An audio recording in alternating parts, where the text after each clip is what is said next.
Good evening, everybody. Welcome to another episode of Seen It, Believe It. Today we're going to talk about one of my favorite hunts. I was going through my little notebook here, going through all my old hunts, and I found one of my favorites. Today we're going to talk about a place I investigated March 28th, 2018. The exact date it opened, and it's called the Majestic Theater in my home state of Ohio, in Chillicothe, Ohio to be exact. It opened on March 28th, 1927, which was once a opera house.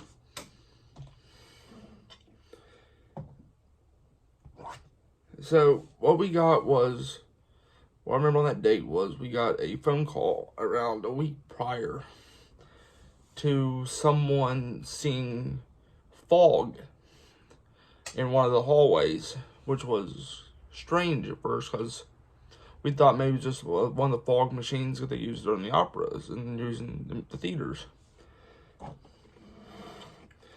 We hang up, about an hour and a half later, we get a phone call from a worker at the Majestic Theater claiming to hear a voice asking for someone named Andrew.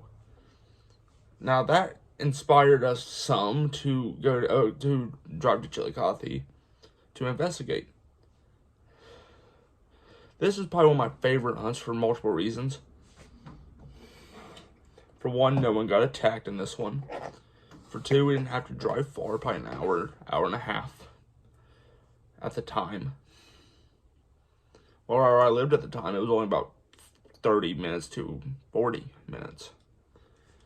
So we got up there March 27th. We did a walkthrough, see where we can set cameras and everything at.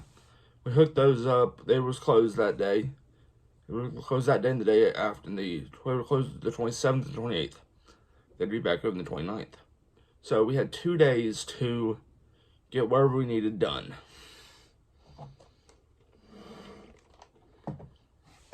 So we set up cameras, set up voice recorders, set up grid, because we got the word that they were seeing a ghostly little girl as well. So we decided to set up a grid. It would basically, is a light grid is what it's called, but we call it the grid. It would alert us that there was something casting a shadow on any of the 50 lights we had on it. These lights were about the size of that little top of the pin. They were really small, so even the slightest shadow could cast on it and it would alert us. There was 3 of us that night because we didn't have a lot of the crew at the time. Well, not that. We had a lot of the crew on vacation at the time. It was me, my brother, and actually a guy named, one of our techs, Andrew. Well, his name's Andy, but we call him Andrew. So I decided to put a voice recorder in Andrew and Andy's hand. Andy. And put a camera and a voice recorder in his hand just so we can see if we can capture a voice saying, asking for Andrew. And before we had to hunt, I instructed him, if you make contact with the ghost, with the voice calling for Andrew, play along. See if we can get more evidence out of it. Me and my brother went to investigate the stage and the seating where the crowd would sit. I had Andy search the other buildings, search around the other buildings, search the rest of the building. This was about 8 hours, about a 6 to 8 hour hunt because we had to get back for work that next day. We started around, I want to say 4 in the afternoon, which is kind of bizarre for us. We usually do it a little later. So what we did was we caught some of the fog on camera, but we debunked it as being a steam from the bathroom, as we caught it, but it didn't really look like a thick fog. So we were like, let's see if we can debunk this or not. So we went in the bathroom, turned on the hot water, let it steam up for a little bit, opened the door, and it created the same effect. Now, I'm not saying there could be fog there. I do believe there's something there.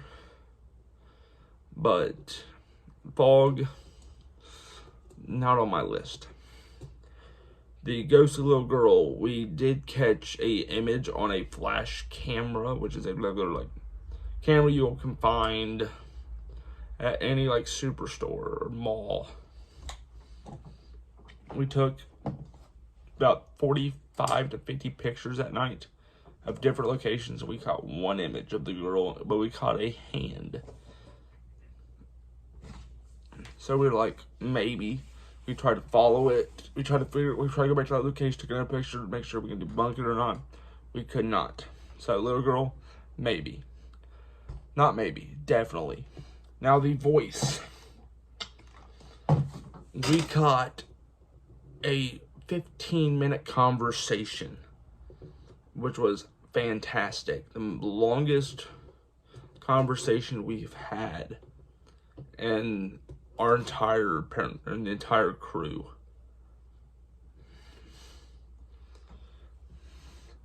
And Andy started saying, "This is Andrew. I heard you've been calling for me." And it went off from there. It ended off by the spirit saying, "You're not the right Andrew," which confused us. Then Andy asked, "What's the right Andrew's last name?" And it said it, and the weird thing was, it was exactly the same last name as Andy's, which was concerning but confusing at the same time. Do I believe the Majestic Theater is haunted? Out of 10, out of 5, I rated a 3.5, maybe 4. There wasn't a lot we caught there besides the 15-minute conversation, but that was about it. Anyway, that was the story for the day. Now a little public service announcement. I'm enjoying making these, so I decided a few weeks back to post a poll on my TikTok. I'm going to pick 3 people this Saturday on my charity live stream to support cancer research.